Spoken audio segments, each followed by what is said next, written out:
اليوم استذكرنا ذكرى 11 لتهجيرنا القسري من مناطقنا في سهل نينوى وعموم محافظة نينوى، حيث أقمنا نحن كمنتدى بغداد الثقافي مهرجانا تحت شعار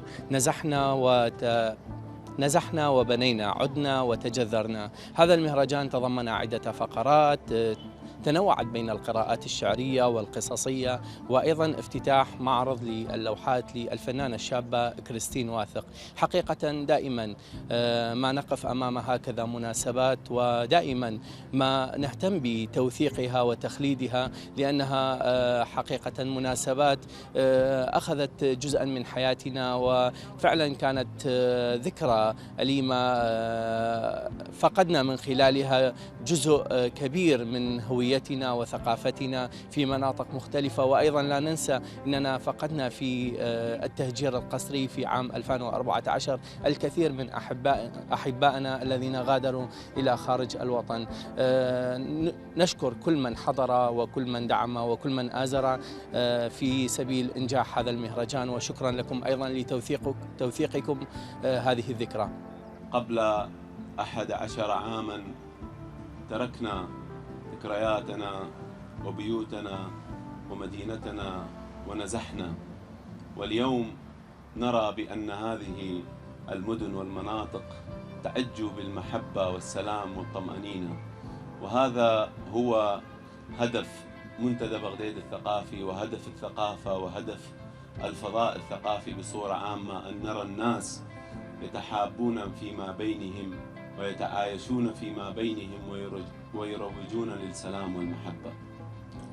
بالرغم من كل الإمكانات البسيطة التي نمتلكها كمنتدى بغداد الثقافي، وبالرغم أيضا من أن هناك اضمحلال للعديد من الأنشطة الثقافية والفنية والأدبية بصورة عامة، إلا أننا نواجه هذا النظام الذي انتشر مؤخرا في العراق وفي الوطن العربي، نظام التفاهة والتعميد بالترويج لمفهوم الجهل في مجتمعاتنا.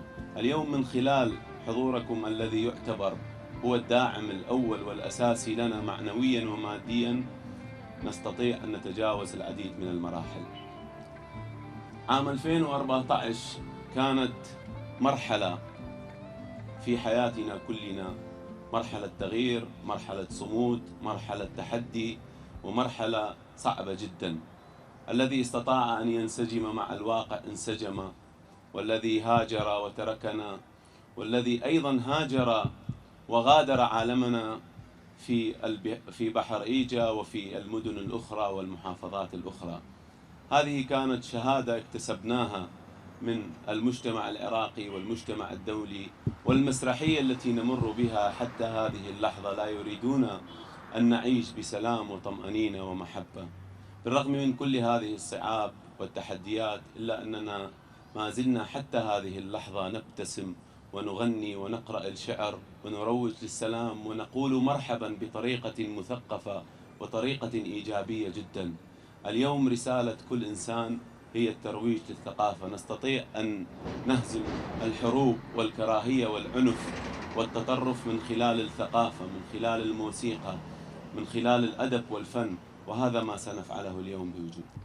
نفتتح فقرة القراءات الشعرية والقصصية مع شاعر يحمل في قلبه وجع 74 إبادة جماعية تعرض لها شعبه، مع الشاعر الدكتور نعمة خلات حجي، فليتفضل مشكورا.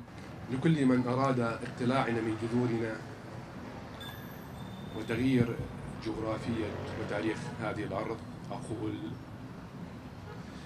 سجل لديك يا من تدعي أن الله بجلالة عظمته يعمل لديك. أنا الحي لدى أمي منذ أن كانت طفلة ريرة، وحلمها مهد تهدهد، والمقتل سلفا كلما تفجرت جينات الموت بين احتقانات روحك وعلى مقاصد كفيك.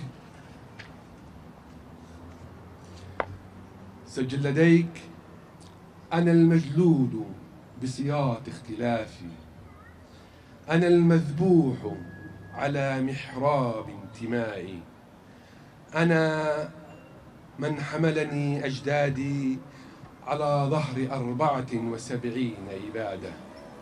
وعار علي، عار علي إن حيدتني عن إرث الألم هذا غزوة لاكتها لثمك تسوسات تاريخك المعطل.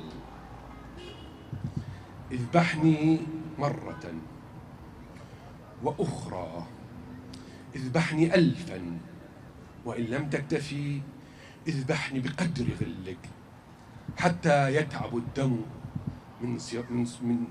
يتعب الدم من يديك. فلا نحيب دمي شفى غليل إلهك يوما، ولا تنتظرني لحظة كي أتوسل الرحمة من عقم راحتيك. لم أسجل إلا روعة الكلمات التي وصلت إلى كل القلوب. شكرا لك دكتور. الشاعر التالي يمكن أن نسميه بالشاعر المبحر في بحر المفردات والقصائد الوجدانية. من منا لا يعرف آرام أبو وديع الشاعر الجميل؟ فليتفضل.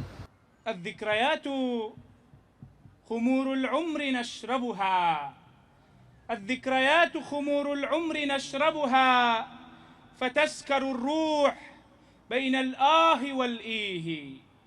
تهدهد الشوق طفلا، تهدهد الشوق أما وهي ترضعه، وكلما نام بالتقبيل تصحيه. للآن يركض قلبي خلف مهجتها، للآن يركض قلبي خلف مهجتها، ركض المراجيح من تيه إلى تيه. الحب والحرب فيما صابني اشتركا، الحب والحرب فيما صابني اشتركا، كلاهما فوق روحي طالما دبكا. اغتالت الحرب أحلامي وإخوتها، اغتالت الحرب أحلامي وإخوتها، والحب دمعي ودمع القلب كم سفكا. تولت الحرب أما الحب ليس له نهاية في حياتي كيفما سلك. اليوم عيد، كنا في أول عيد بعد التهجير، لم أستطع إلا أن أترجم ما أشعر به وما نشعر به وما تشعر به. اليوم عيد وأنا هناك مهجر في ذلك المشرد والشريد، في خيمة، في شارع، في منزل للرب، يلتف بي برد شديد ويحيط بي حر شديد. زاد الفتات من الأمل، والماء ماء العين ما منها انهمل. إن جف يوما ما سألجأ للبصل، واليوم عيد. جيبي مليء بالفراغ، جيبي مليء بالفراغ، وهاتفي يخلو حزينا من رصيد. شكرا لك أبو وديع. تستقبل الآن المنصة شاعرا مميزا محبا للمطر والهدوء، عاشقا لمدينته برطل السريانية. نستمع لقصيدة الشاعر أمير بولس عكو، فليتفضل مشكورا.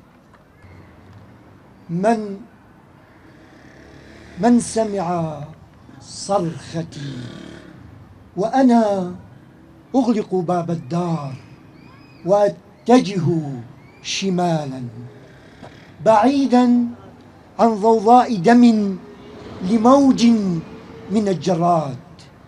من سمع صرخة دمعي وهو يكتب على باب داري، يا ترى يا ترى هل هناك لقاء أم هو وداع؟ من انتبه لوجع طفلي وهو يتشبث بعنق أمه في طابور لمنظمة إنسانية توزع علب حليب الأطفال في منافي التهجير. في تلك المنافي كنا نحن الشعراء، الآباء والأمهات، نوزع نصيبنا من الخبز على أطفالنا، ونرتق جوع بطوننا بقصيدة وجع نلوك مرارته ونحن نبتسم لهم. كنا نرتقي المنصات ننثر قصائدنا قصاصات ورق، وعلى متونها تنبت ذكريات بلون المطر. عام تلو عام أنا أصرخ، دمعي يصرخ، وجع طفلي ضايع بين سطور الأخبار ووجوه المذيعين والمذيعات، حتى أصابتنا تلك الأخبار بهلوسات نادرة.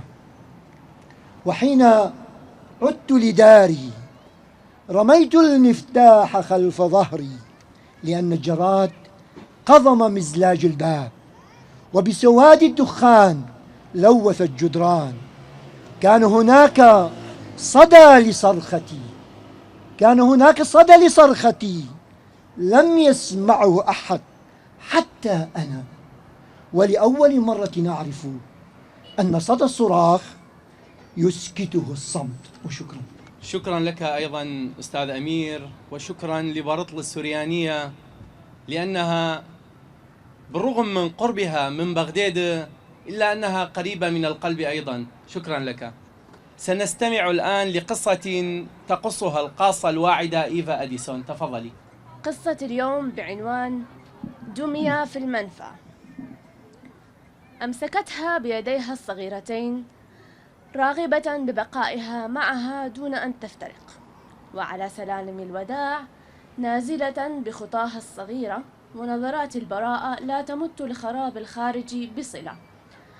فتحت حقائب الوداع لتضع دميتها المحشوة بالحنين والذكرى، ولكن فجأة صوت الهلاك المتعالي شيئا فشيئا اقترب. لم تلحظ سوى محاولة الهروب من هذا الدمار في أقرب وقت. لم يهتم من حولها سوى بالنجاة، أما هي فاهتمت بدميتها التي تركتها ملقاة على الأرض، فهي طفلة لم تتعدى 8 من عمرها. الطرق ممتلئة والعقول حولها منهمكة. ما هذا الدمار؟ لماذا يا رب حل علينا هذا البلاء؟ أناس حل على منازلهم جنازة، رحل فيها 1 و2 و3، وآخرون حولهم شاردو الذهن غير معروف أي مصير سيسلكون.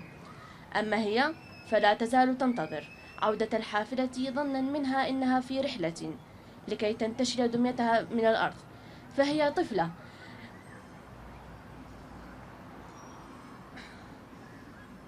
لا تزال طفلة لم تحاكي أي آلام. في نهاية المطاف تفرقت الجموع أشتاتا لا يجمعها وطن ولا ظل، يبحثون في الأصقاع عن دفء يشبه دفء بيوتهم، ولكنها تريد الدمية، لم تدرك معنى اللجوء، فهي طفلة لا تزال تعيش في الأحلام. مرت السنين وعادت إلى جذورها التي تنفست من جديد، وهي تتجول وسط الخراب.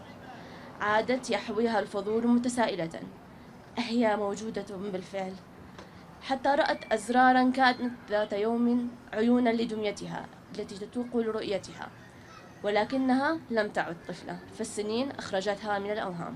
شكرا لاستماعك. شكرا أيضا للقاصة الواعدة إيفا أديسون، ونتمنى لك مستقبلا رائعا وجميلا يحقق أو يتحقق فيه كل الأحلام التي تتمنيها. الشاعر الإيزيدي سلار الكوتشك قدم من مدينة بعشيقة ليشاركنا بقصيدة من قصائده الجميلة، فلتتفضل صديقي الشاعر الجميل سلار مشكورا. بلا أي ذنب بهذه البلاد نموت ونحرق دون سبب،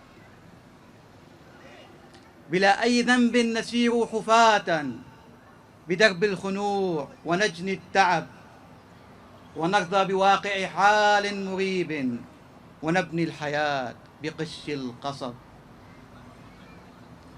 نحط ثياب الظلام علينا بعمر ذليل لنا يحتسب، وجرح قديم تليه جراح على صدرنا منذ أولى الحقب. نهيم إلى مبتغانا رضوخا ونرعى بداخلنا ما وجب.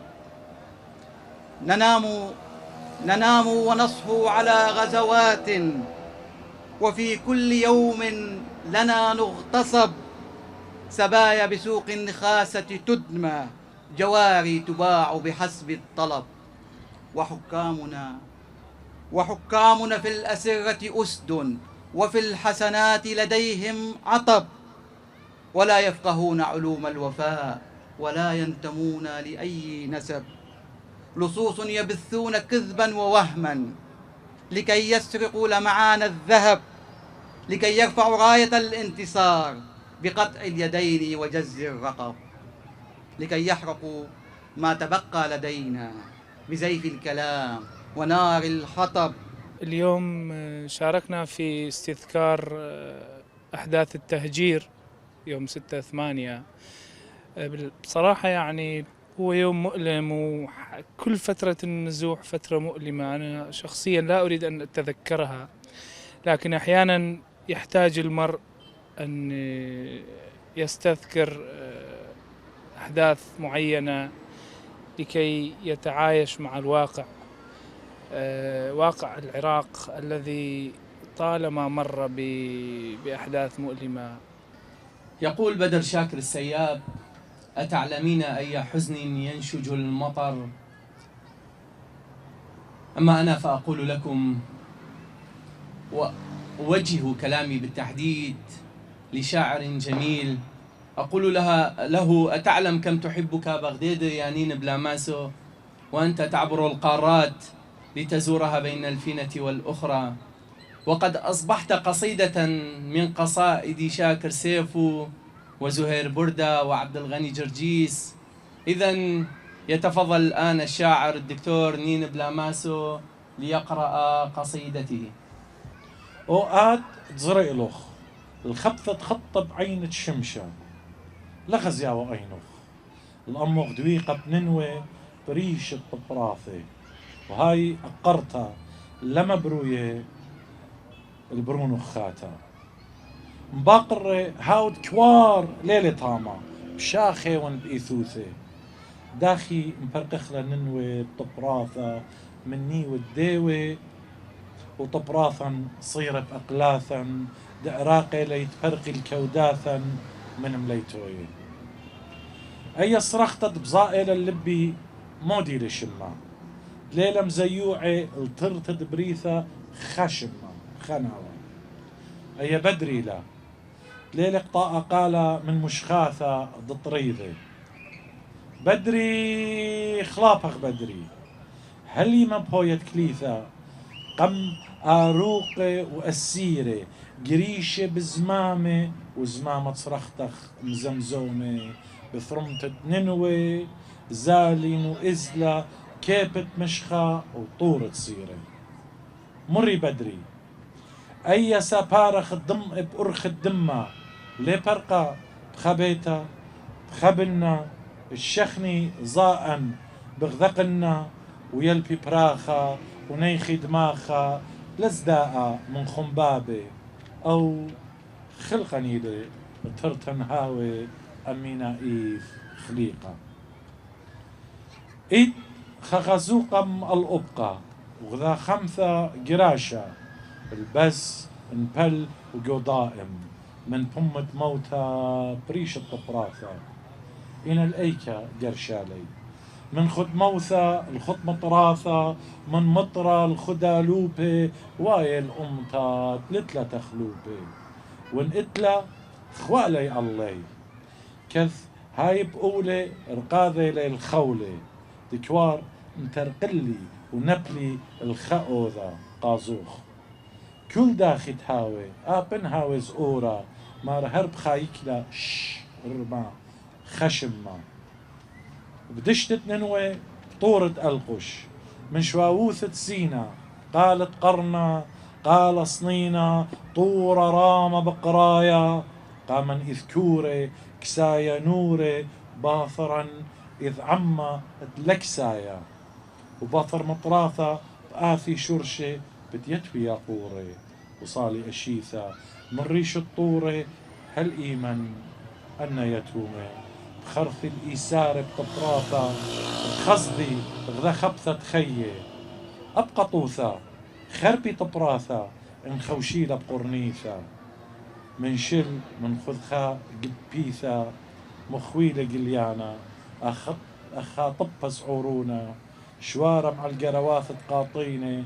والصوارة كتوتة لقكثوياثا البوصاية بنونا وبناثا قاطينة شرارة لي بتآثي قاطينة شرارة لي بتآثي تودي رابي نينب كودك شامنا رابي نينب كم حاكة بهذه لقزة قدار انك تخرن وانا زورا جورج همي وجوليانا جندو واشور بالسيركس فتودي رابي نينب كم مدارت لنا يعني ذكريات كثيرة. بالجزء الأخير من القراءات الشعرية والقصصية سنكون مع القاص غورغيس وسام ليقص علينا قصته التي سيشارك بها في هذا المهرجان. تفضل. عنوان القصة: البيت الذي حملناه فوق أكتافنا. 6 آب، ليل ليس كباقي الليالي، لم تكن الساعة تشير لشيء، فالوقت قد توقف حينها. الهواء أشبع بالخوف، كأن الجدران نفسها تنفست ذعرا. أنا غورغيس ابن بغدادة، أكتب عن ليلة خلدها الفكر في طياتها، لم أستطع النوم فيها، ولم يستطع فكري طيها عن الكتمان.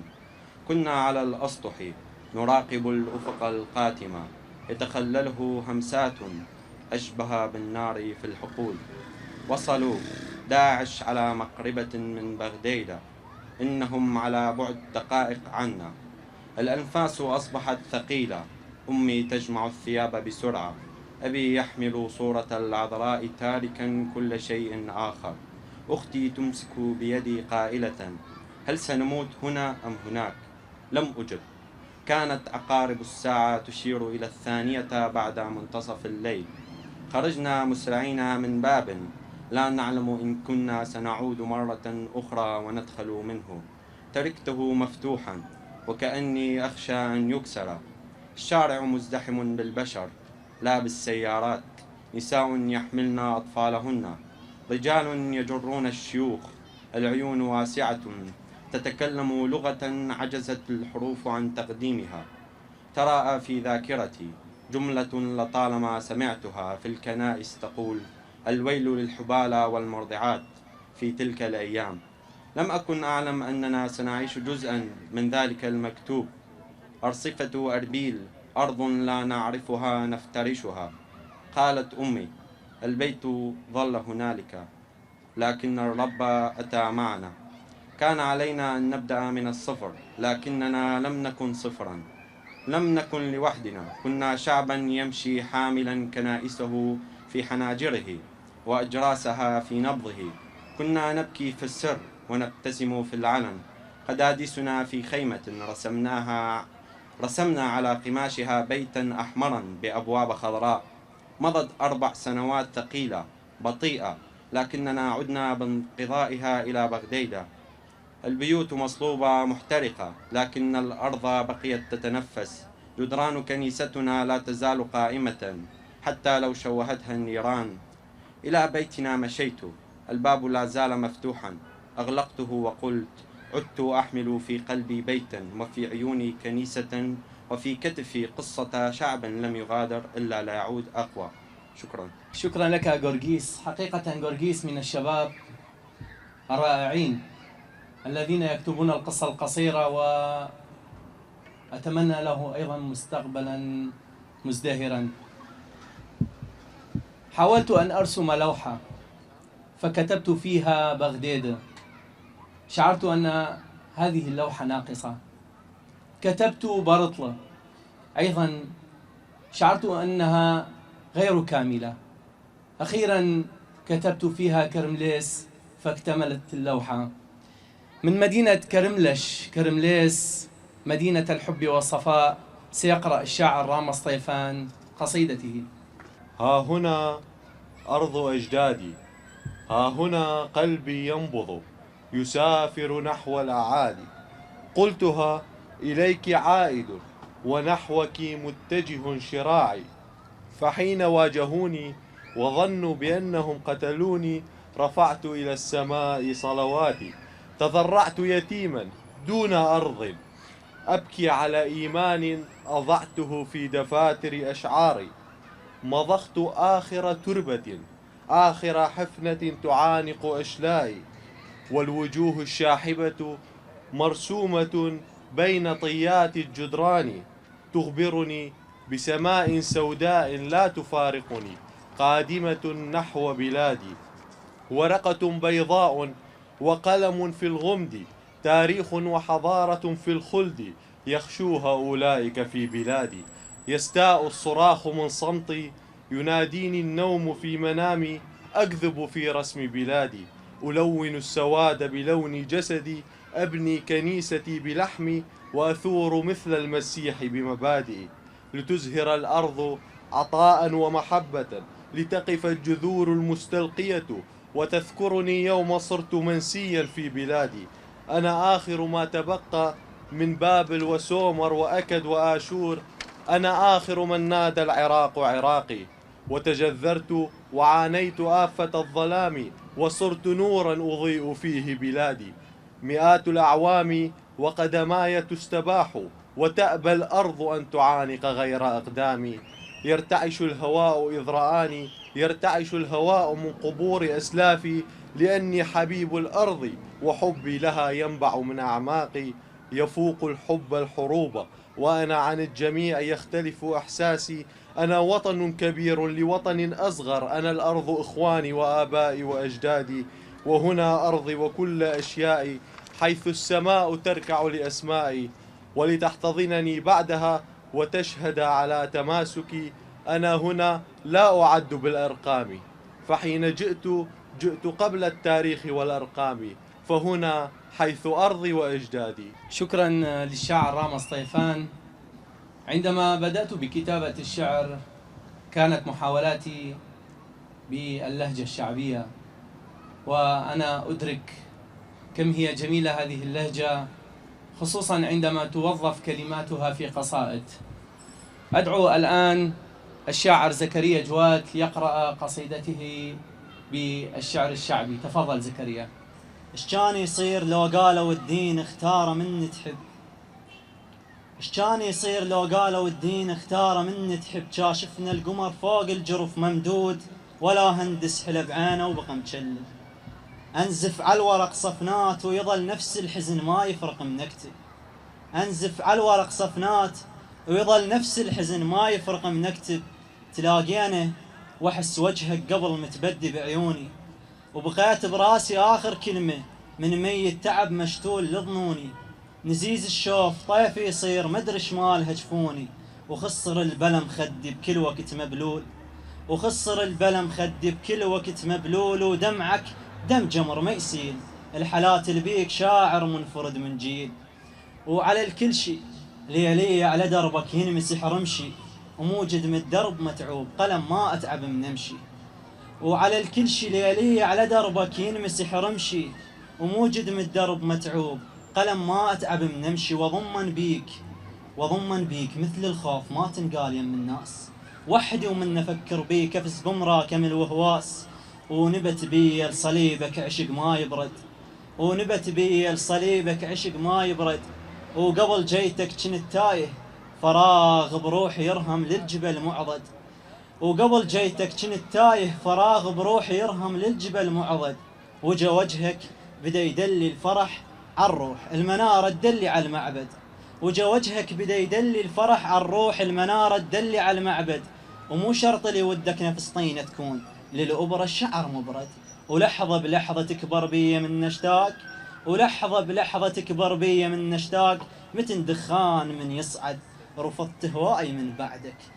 جميعنا قد سمعنا بمسك الختام وحلاوته، واليوم سنحلي ذائقتكم بقصيدة للأستاذ الشاعر سعد محمد رئيس اتحاد أدباء وكتاب نينوى. تفضل أستاذ سعد.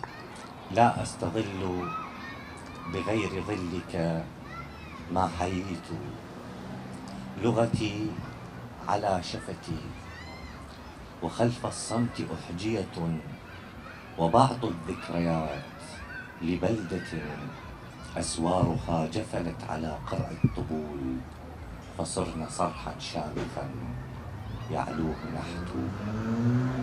أشتار تومئ وحدها، والشمس من لهب توهج في صباحات اغترابي، وترحلت. أنا فكرة أطلقتها نضجت بعيدا عن حماك، تيتمت والقلب يرضع من هواك، يقول تهت. وحزمت ذنبا في حقيبتي التي لم أجن فيها غيره، أيكون ذنبي أنني بك أحتفي ولك انتميت؟ والحرب تسرق من يدي لغة الإشارة، والطريق إليك تسجر نفسها.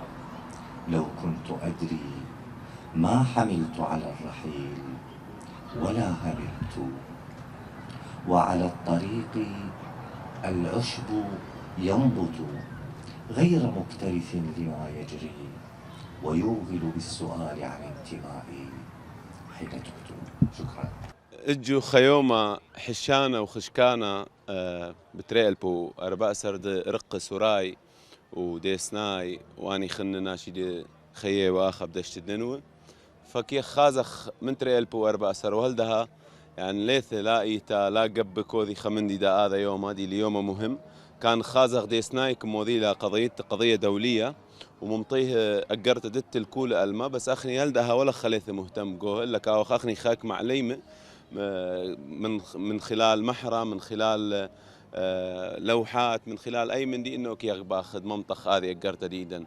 فكم خازخل يعني من خلال هذا أيضا دكو دخل كتشاتك خازخل أقرت منطق دناشي إنه أخنياخا ديرا ومديرا خيوثة آخا ولا قب ثيه مدره ولا إيت ثيله مديرة ولا حكومة ثيله مديرة ناشي ثيه كم مدري فأجوك لملن أني ناشي ثيه مدره خيوثة آخا كيخ محتفلخ منها محتفلخ بخيومة كوما يعني آخر مفارقة أنه بس بعد يوم كوما أنه منطقة قرياثا من خلال محرة من خلال لوحات فنية من خلال موسيقى أنه أخني بخايخ وبيشغ بخاي فكما يبن أنه دمخخ هذا تخرانة اشتب بطبخ بتريل بور بأسر كنت شأته على تقديدا أخني عليمة بغدادة ودعيلا من كلها مثواثة من بعشيقة خنواثة ديسناي ومن برطلس وراي ومن كرمش حتى مشلمانة دعيلا نخراي فدمغزخ انه اخني اخي يخ وهذه اردتني ولا خليه بتشاقل منن